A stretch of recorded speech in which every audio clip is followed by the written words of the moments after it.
Happy Monday, everybody. Today we are going to talk about inverses. Um, and so I'm going to do a little bit of like kind of modeling and showing you some stuff about inverses just because I'm not in class today. I'll do a couple of examples and then we're going to do a CYU. And then tomorrow in class, we'll kind of clean up any misunderstandings that we might have and make sure that we really got it.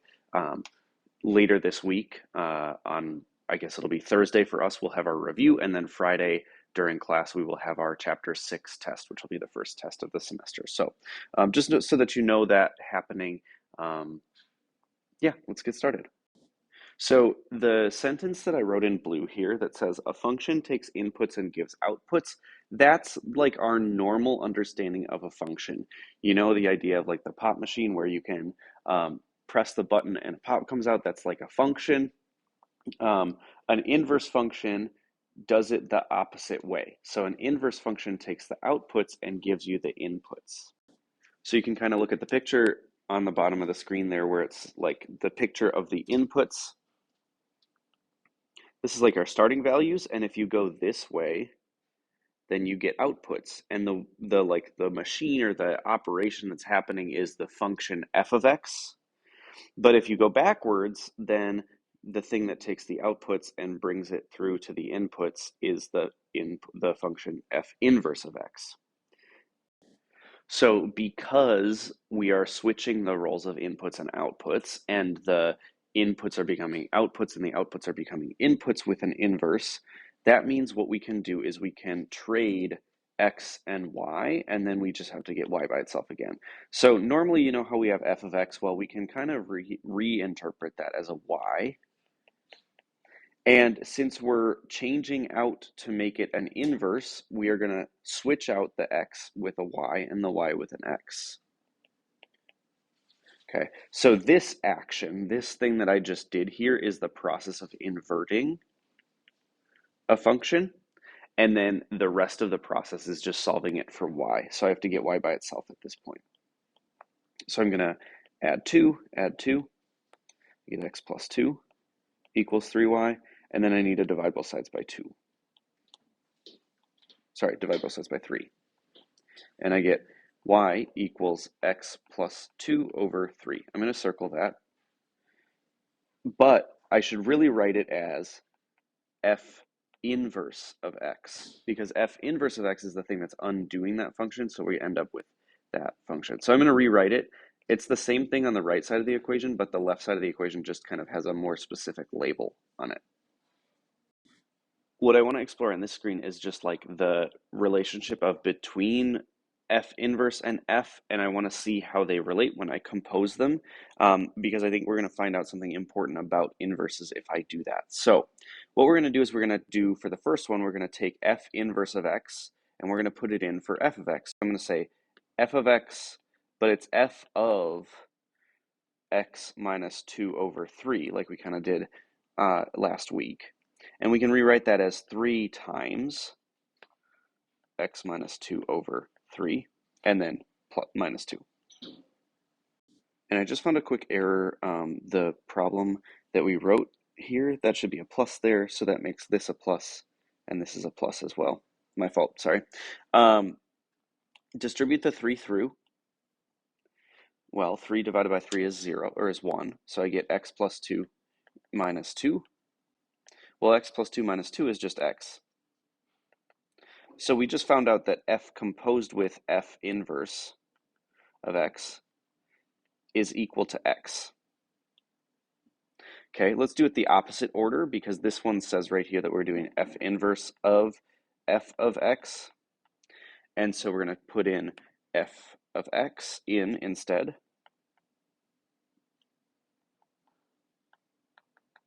Like that. Well, that means that I'm supposed to put in the 3x plus 2 minus 2 in the x in f inverse. So I'm going to write 3x minus 2 plus 2 over 3. And again, I've got this minus 2, and then 3 divided by 3. So I get 3x over 3, which is just 3. Sorry, just x. And so I found out that f inverse composed with f of x is also equal to x. And so I just found out something important about how inverses relate. I would probably put this box and this box into your notes. That's true for any function and its inverse. If you compose a function with its inverse, you will always just get out x. Okay, same rules apply here. We're basically just going to switch the x's and y's. So I'm going to kind of switch that right away. I'm going to say the process of inverting is to switch the x's and y's. So I'm going to write x equals square root of y plus 1 minus 4. Then I have to solve for y. So I'm going to add 4 to both sides.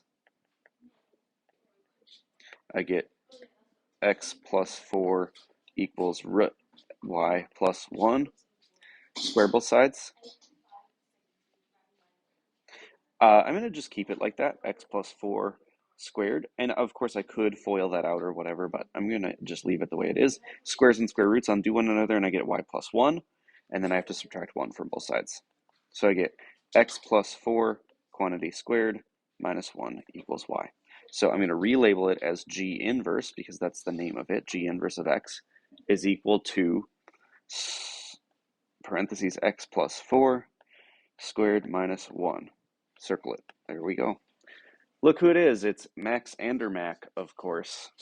Okay, so the thing about these functions and their inverses is that the domains and ranges are also going to switch. The reason that we say that is because the inputs and the outputs are becoming each other. So the inputs are becoming the outputs and the outputs are becoming the inputs. So if I'm thinking about the input set, the set of input values, which is our definition of domain, then I need to say, okay, well, if the set of input values is becoming outputs, then the set of input values becomes the set of output values. So that means that the domain of the original function is the range of the new function, and the range of the original function is the domain of the new function.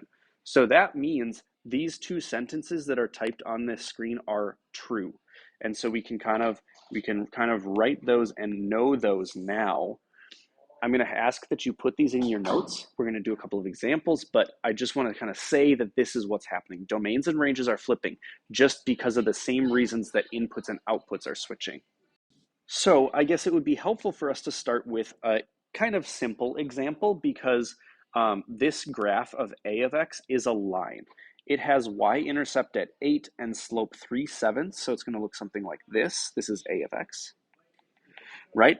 And so it has domain, all real numbers, and it has range, all real numbers. Okay, so that's not going to be a very interesting problem because A inverse will also have domain, all real numbers, because the range of the original function was all real numbers. Okay, and then the range is all real numbers as well because the domain of the original function was. Great. Love that.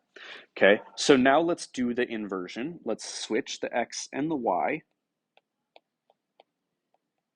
right? Solve for y. So we subtract 8 from both sides. We get x minus 8 equals 3y over 7. I'm going to kind of do a little pro tip with the algebra here. I'm going to multiply both sides by 7/3. And I'm going to have to distribute that to both sides. So I'm going to get 7/3 x minus 8, like that, equals y. I'm going to label this as a inverse of x, 7/3 x minus 8. We're going to find out that this graph will look like this.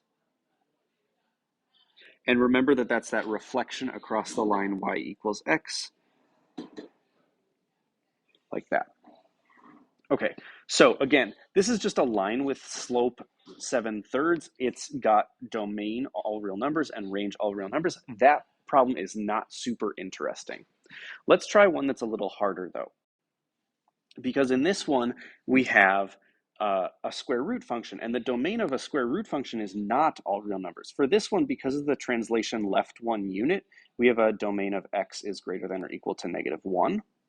We have a range of y is greater than or equal to -4 because of the translation down 4 units. So I didn't show the algebra of solving for the inverse here. I think what you should do is pause the video and solve for y in this problem, because this is the step of inverting right here. And now I think you should practice solving for y and getting to this answer down here. Okay, here's the thing. Remember when we said that the domain becomes the range? So now we're going to say y is greater than or equal to -1.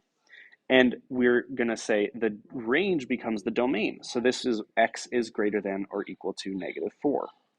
The thing about this is that this is very weird because the equation for G inverse shows me that that graph is a parabola with vertex -4, -1.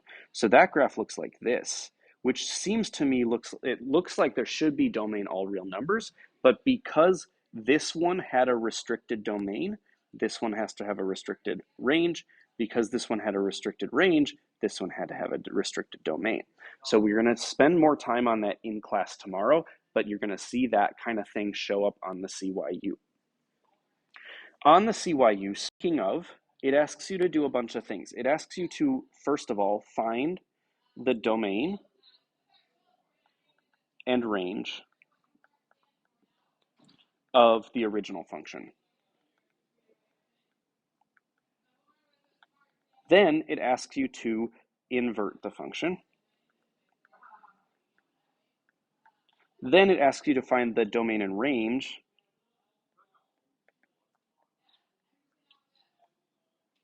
of the inverse. And then it asks you to graph both functions.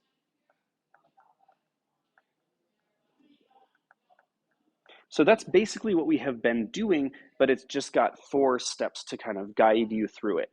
Do the CYU, and then we will spend more time learning about inverses in class tomorrow. Make sure we get that domain and range thing figured out, and then we'll be a little bit more prepared for our test. By the way, our test is on Friday. Be prepared. Do the CYUs to get some practice. Have a great day. I will see you all in class tomorrow. I'm so sorry I had to miss, but I will see you tomorrow.